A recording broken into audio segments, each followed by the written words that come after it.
विज्ञापनों के तौर पे, एडवर्टाइजमेंट के तौर पे बहुत सारे लोग जरूरत से ज्यादा फेमस हैं। इसको कृष्ण बता रहे हैं अतत्व अर्थ अल्प।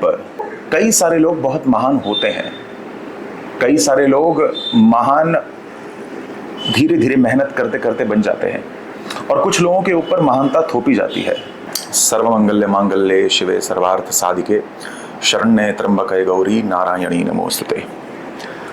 दोस्तों, इस वीडियो के माध्यम से मुझे फेनाटिसिज्म के सिद्धांत पे बात करनी है, यानी फेनेटिक होना, यानी कि अंधाधुंधता के सिद्धांत पर। मानव मन को बहुत समझना जरूरी है। आने वाले युग में ये मन ही सारे उपद्रव का कारण बनने वाला है। ये कहानी के जरिए हम इसको समझेंगे, और ये क्यों इम्पोर्टेंट है ये वीडियो के अंत में आपको समझ में आएगा। तो एक दिन एक कहानी में ऐसा होता है कि एक बहुत ही प्रसिद्ध व्यक्ति, एक सिंपल इंसान बनके एक थर्ड एसी ट्रेन में ट्रैवल करता है। भारत की कहानी मान लीजिए इसे। तो वो प्रसिद्ध होता है, लेकिन उस समय वो एक थर्ड एसी में नॉर्मल इंसान बनकर ट्रैवल करता है, और 3-4 लोग आते हैं, और वो ये समझ लो कि गुंडे होते हैं, और रोक देते हैं। कहते हैं कि चलो भैया उतरो यहाँ से। वो प्रसिद्ध व्यक्ति जो वहाँ पे साधारण इंसान है, वो कहता है कि ये तो मेरा कंफर्म टिकट है, मेरा नाम लिखा हुआ है। बोले कंफर्म है, कोई बात नहीं, आपको यहाँ से उतरना पड़ेगा, वरना आप समझ लीजिए। अब इतने में जो प्रसिद्ध व्यक्ति है वो उतरने का नाम नहीं लेता, और ये 3-4 लोग उन्हें पीटना शुरू करते हैं। पीटने के बाद ये हाथापाई में उन्हें चोट भी लग जाती है आंखों पर, और ये लोग उन्हें भगा देते हैं वहाँ से। वो नीचे बैठे रह जाते हैं, जिसकी सीट कंफर्म है वो नीचे बैठा है, और जो गुंडे हैं वो ऊपर बैठे हुए हैं। तो अंतिम डेस्टिनेशन आता है, यानी कि स्टेशन आता है, और वो स्टेशन पे उतरना होता है। वो देखते हैं कि ये जो प्रसिद्ध व्यक्ति है, ये जैसे ही उतरने जाता है वैसे ही देखते हैं बहुत सारे लोग लाइन लगाकर इनसे मिलने के लिए, इनसे साइन लेने के लिए, इनका ऑटोग्राफ लेने के लिए खड़े होते हैं। ये देखकर 3-4 लोग अचंभित हो जाते हैं, शॉक्ड हो जाते हैं कि अरे यार, ये तो बड़ा पॉपुलर व्यक्ति था। और जैसे ही उन्हें पता चलता है कि इनकी जो अनुयायी हैं, इनके जो फॉलोअर्स हैं, ये बहुत सारे हैं, और कहीं इन्होंने हमारे बारे में बता दिया तो हमें मार पड़ेगी यहाँ पर, तो डर के मारे वो देखते हैं कि अब इनसे माफ़ी मांगनी पड़ेगी हमें। तो उस समय वो प्रसिद्ध व्यक्ति कुछ नहीं कहता है। वो कहता है कि कुछ नहीं, ट्रेन में कुछ ऊपर नीचे हो गया था, मैं गिर गया था और मुझे चोट लग गई थी। वो अपने घर जाते हैं, और ये 3-4 व्यक्ति इनका पीछा करते करते करते करते इनके पीछे जाते हैं। जैसे ही इनके घर का दरवाज़ा खटखटाते हैं, वो प्रसिद्ध व्यक्ति अपना दरवाज़ा खोलता है, कहता है कि अरे तुम चारों यहाँ भी आ गए, अब क्या चाहिए। तो 3-4 व्यक्ति हाथ जोड़कर माफ़ी मांगते हैं, कहते हैं कि हमें क्षमा करें, माफ़ करें, हमसे गलती हो गई, हमें पता नहीं था कि आप इतने प्रसिद्ध हैं, आप इतने मशहूर हैं, और क्या कर सकते हैं आपके लिए। तो प्रसिद्ध व्यक्ति माफ़ी नहीं देता, वो माफ़ नहीं करता। वो कहता है कि देखिए ऐसा है कि मैं आपको माफ़ नहीं कर पाऊंगा, आप चाहे जो कर लीजिए। शर्मिंदगी से वो वहाँ से चले जाते हैं, और ये सारी चीज़ों को उनकी सिस्टर जो है, यानी कि जो प्रसिद्ध व्यक्ति है उसकी सिस्टर उन्हें देखती रहती है। वो कहती है कि आपको ये शोभा नहीं देता, आपको उन्हें माफ़ कर देना चाहिए था, हो सकता है आपके साथ इनका झगड़ा हो गया हो। वो कहते हैं कि पहली बात तो तुम्हें पूरा किस्सा पता नहीं है कि स्टोरी में हुआ क्या था। ये लोग मुझे साधारण इंसान समझकर मुझे वहाँ से भगा दिए, मेरी सीट से मुझे उठा दिया इन्होंने, और मुझे मारा भी। और यहाँ पर ये आए तो इन्हें पता था कि मैं एक प्रसिद्ध व्यक्ति हूँ, मेरे बहुत सारे अनुयायी हैं, मेरे बहुत सारे फॉलोअर्स हैं, और अगर मैंने इन्हें बता दिया तो फिर इनकी शामत है, ये लोग मार खाएंगे।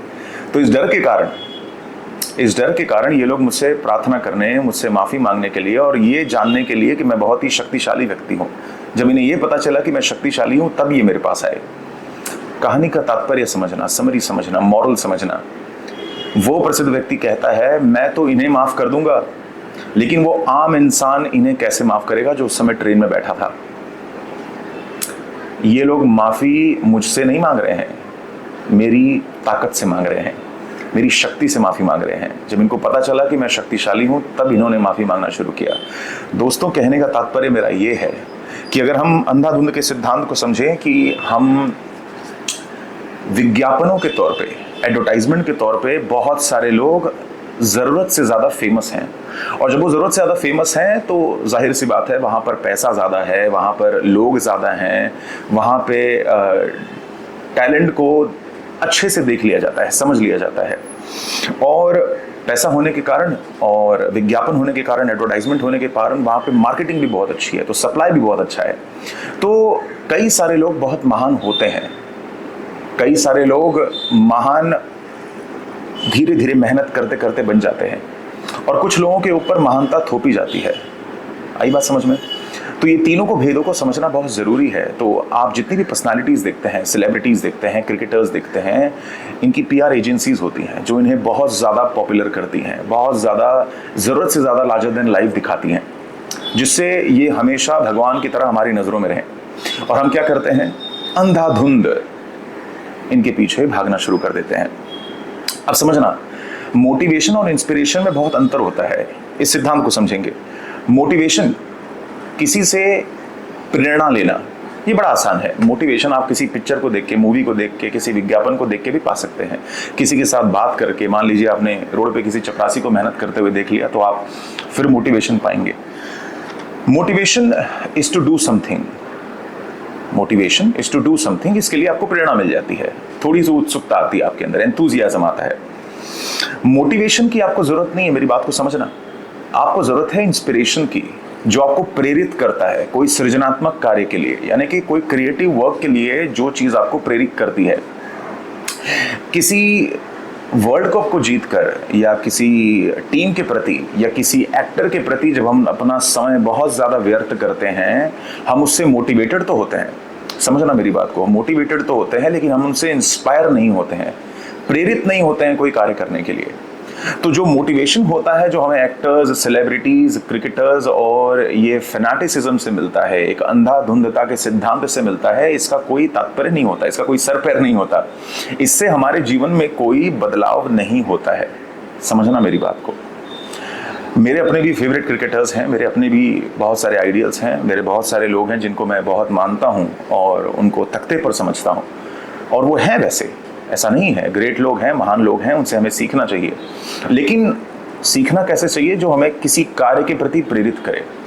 इसलिए नहीं कि बस हाँ मुझे पसंद है और मुझे प्रेरणा मिलती है, मोटिवेशन मिलता है। मोटिवेशन तो बहुत सारी चीज़ों से मिलता है, तो क्या करें?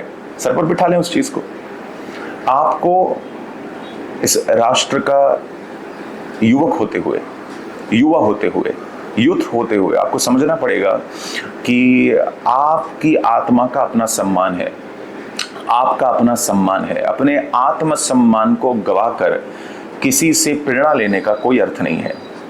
समझ पा रहे हैं मेरी बात को? अब नेगेटिव मत होना, लॉजिक लगाना, मैं क्या कह रहा हूं, तर्क लगाना इसका।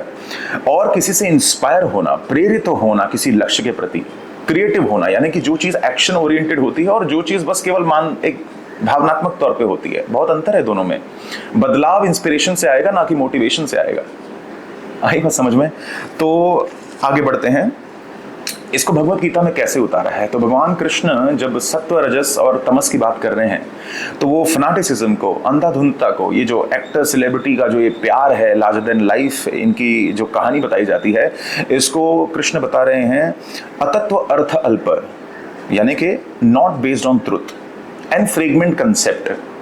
एक ऐसी चीज जो सत्य पर आधारित नहीं है, जो सत्य नहीं है, जो कुछ लोगों का सत्य है, और वो समझ लीजिए फ्रेगमेंट है, बहुत अल्प है, छोटा है, उससे कोई ज्ञान का संवर्धन नहीं होने वाला है, आपकी कॉन्शियसनेस में चेंजेस नहीं होने वाले हैं।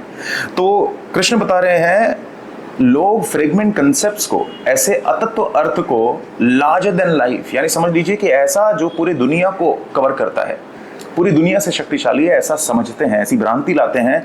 तो हे अर्जुन, इसे तमस समझना, इसे तामसिक बुद्धि समझना, इसे ऐसी बुद्धि समझना जो अज्ञानी है, इग्नोरेंट माइंड।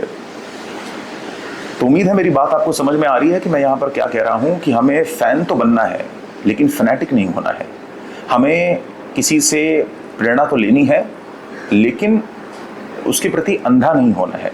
अपनी आत्मा का, अपने समय का, अपने व्यक्तित्व का सम्मान करना है। जब अपनी पर्सनालिटी का आप स्वयं सम्मान करेंगे, तो आगे चल के आप ऐसे कार्य करेंगे जहाँ पे आपका भी सम्मान होगा। आई बात समझ में?